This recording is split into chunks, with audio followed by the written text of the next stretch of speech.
আসসালামু আলাইকুম এভরিওয়ান। আজকে আরও একটি এপিসোড দেখার জন্য স্বাগত জানাচ্ছি আমার চ্যানেলে। আজকে তৈরি করে দেখাবো চকলেট কাপ কেক। অল্প সময়ে এই কাপ কেকটি তৈরি করা যায় কোনো রকম ইলেকট্রিক বিটার ছাড়াই। A to Z recipe follow করে আপনারা যদি বাসায় এই কাপ কেক তৈরি করেন তাহলে আপনারা কিন্তু একদম পারফেক্টভাবে কাপ কেক তৈরি করে নিতে পারবেন। বাচ্চার স্কুলের টিফিন কিংবা বিকেলের নাস্তায় কিন্তু ঝটপট এই কাপ কেকটি তৈরি করে দিতে পারবেন। আশা করছি আমার আজকের A to Z recipe follow করে আপনারা যদি বাসায় কাপ কেক তৈরি করেন তাহলে একদম পারফেক্টভাবে এই কেকটি তৈরি করে নিতে পারবেন। কাপ কেক তৈরি করার জন্য 1/4 কাপ প্লাস 2 টেবিল চামচ পরিমাণে লিকুইড মিল্ক নিয়েছি। এবার এর মধ্যে দিয়ে দিয়েছি হাফ চা চামচ পরিমাণে হোয়াইট ভিনেগার। হোয়াইট ভিনেগার যদি হাতের কাছে না থাকে তাহলে লেবুর রস দিয়েও কিন্তু এই বাটার মিল্কটা তৈরি করে নিতে পারবেন। এই শুকনো উপকরণগুলোকে একটা স্ট্রেনারে করে চেলে নিব। ময়দা নিয়ে নিচ্ছি half cup plus 1/4 cup, cocoa powder নিয়ে নিচ্ছি 1/4 কাপ প্লাস 2 টেবিল চামচ, বেকিং পাউডার নিয়ে নিয়েছি হাফ চা চামচ থেকে একটু কম, বেকিং সোডা দিয়ে দিচ্ছি হাফ চা চামচ। এবার শুকনো উপকরণগুলোকে খুব ভালোভাবে চেলে নেব যাতে করে কোনো প্রকারের লাম্পস না থাকে।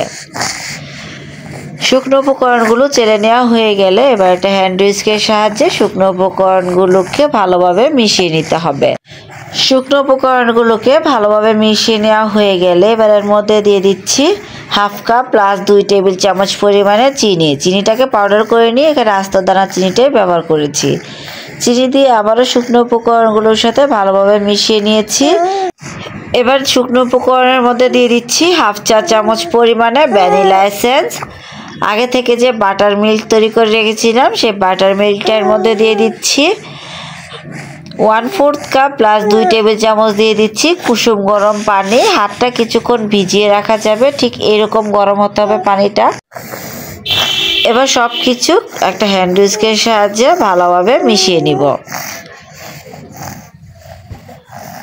সব কিছু ভালোভাবে মিশিয়ে নেওয়া হয়ে গেলে ব্যাটারটা যখন এরকম একদম স্মুথ হয়ে আসবে এবার এর মধ্যে দিয়ে দিচ্ছি একটা ডিম।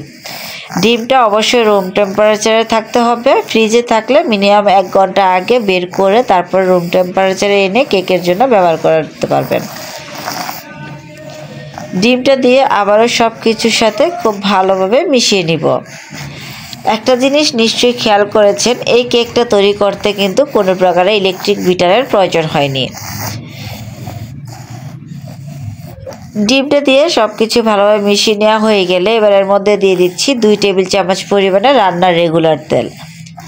তেলটা দিয়ে আবারও সব কিছু ভালোভাবে মিশিয়ে নিব যতক্ষণ না পর্যন্ত সব কিছুর সাথে তেলটা ভালোভাবে মিশে যাচ্ছে।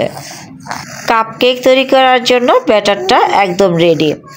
কাপ কেক তৈরি করার জন্য কাপ মোল্ডের মধ্যে কিছুটা পেপার দিয়ে দিয়েছি। এবার এর মধ্যে পরিমাণ মতো ব্যাটার দিয়ে দিচ্ছি।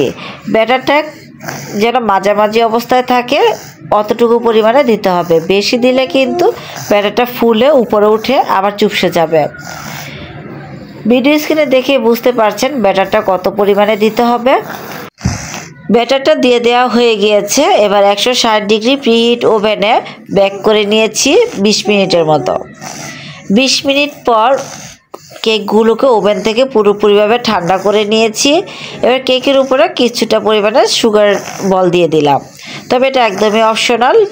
এই কেকটা কিন্তু এমনি দিয়ে খাওয়া যায় অথবা চাইলে ক্রিম দিয়ে ডেকোরেশন করেও কিন্তু কেকটা খাওয়া যেতে পারে। একটা কেক একটু খুলে দেখিয়ে দিচ্ছি কেকটা কতটা পারফেক্ট হয়েছে।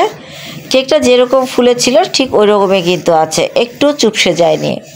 আশা করছি আমার আজকের এই কাপ কেকের রেসিপিটিও আপনাদের কাছে ভালো লেগেছে। রেসিপি ভালো লাগলে প্লিজ আমার চ্যানেলটা সাবস্ক্রাইব করে পাশে থাকা বেল আইকনটি ক্লিক করে রাখবেন। ফ্রেন্ডস এন্ড ফ্যামিলির সাথে শেয়ার করতে ভুলবেন না। ধন্যবাদ সবাইকে।